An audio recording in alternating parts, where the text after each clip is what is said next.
they just announced that O'Malley and Rob 2 is going to happen. And look, listen, I got a lot of things to say about O'Malley, man. First off, he is literally the most exciting striker there is in the lower division, or one of the most exciting strikers, because you can't lie. Any time O'Malley fights, it's a must watch because you never know what's going to happen unless he fights a wrestler. So let's get that out of the way. However, attraction-wise, he does not attract a lot of people. The UFC may think that he attracts a lot of people because of social media, but let's be honest, social media is way different than regular media, where on social media you can post anything on TikTok, Instagram, and YouTube. You can post a lot of different things and it'll blow up. However, you try to promote outside of that, he's not really nothing. He does not have a personality. He's boring. He can't even carry his own press conference. Honestly, O'Malley is being forced to our throats, and it's a fact. Because, listen to me, this is my conspiracy. I feel like the UFC are purposely putting O'Malley in these expensive stadiums.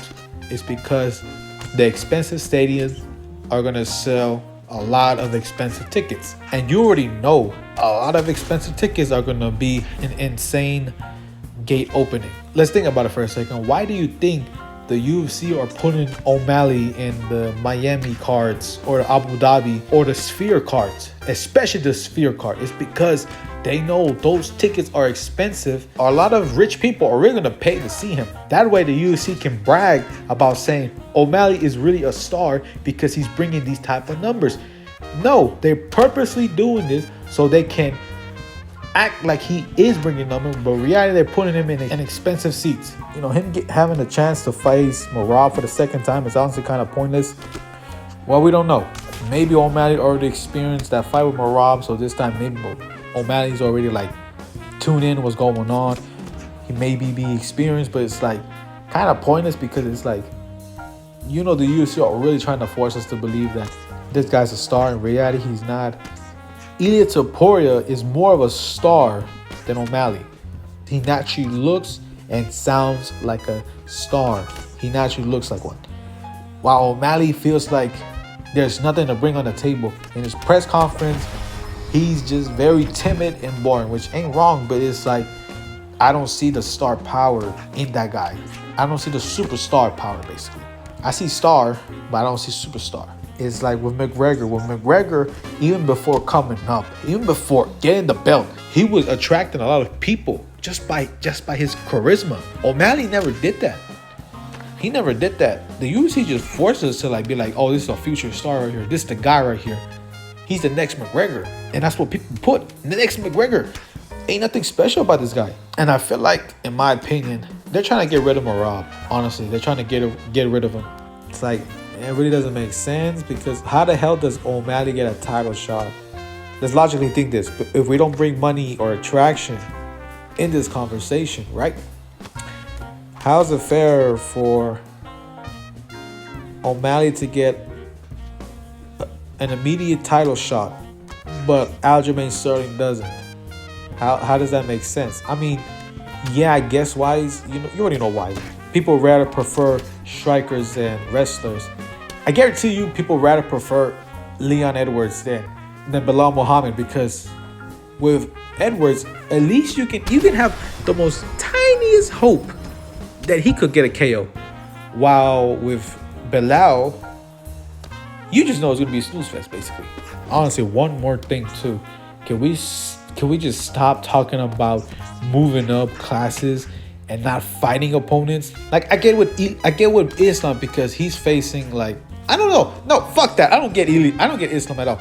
I was gonna be like, oh, you don't get, he's fighting featherweights. But now that I think about it, realistically, he hasn't fought nobody good. Who has he fought? The only good person he fought was Volkanovski. That's about it. Volkanovski. Dustin Poirier, he was already his way out.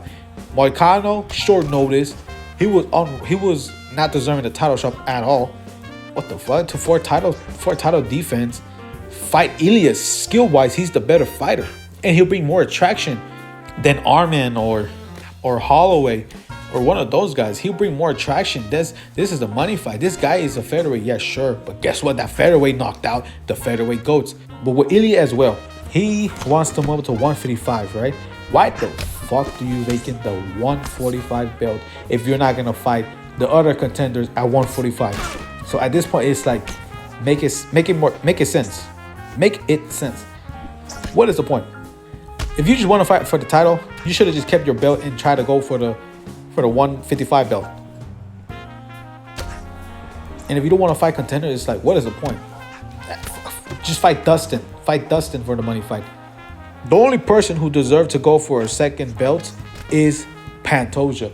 But he's fighting Kai Kara-France, which honestly, respect to him. This is going to be his 4th title defense. If he defends the belt, give him the green light to go for the second belt at 135. Maybe this guy could potentially beat Murab. And Pantoja's case, it makes sense. He already dominated the division. So obviously, he gets the green light. However, guys like DDP, Bilal Muhammad, Ilya, Pereira. With Pereira, he's already defending his belt. All right, sure. If he beats Ankalaev, I guess. But the rest of the guys like Bilal, then he go kick rocks, man. He got the belt. And automatically he wants to go up and face Dricus because he doesn't want to fight Islam because they're friends. Which honestly is like, bro, you have no right to do that. You have no rights at all. With Dricus, it's like he's only defended his belt twice. 2 contenders. And he said, is there no one else? And I'm like, there's like new contenders on the rise, like Hamzat, Imov, and probably Kyle. Those guys are new and could get a title shot. You got those guys left. Those are 3 guys which can lead to 5 title defense, and that gives you the green light to finally move up at 205. Sure. But the rest of these guys, it's like, at this point, it's like, it gets too tiring hearing people going for the double status. It's get tiring. It's not becoming special no more. At this point, just make it ordinary and make the 3 division as the new insane status.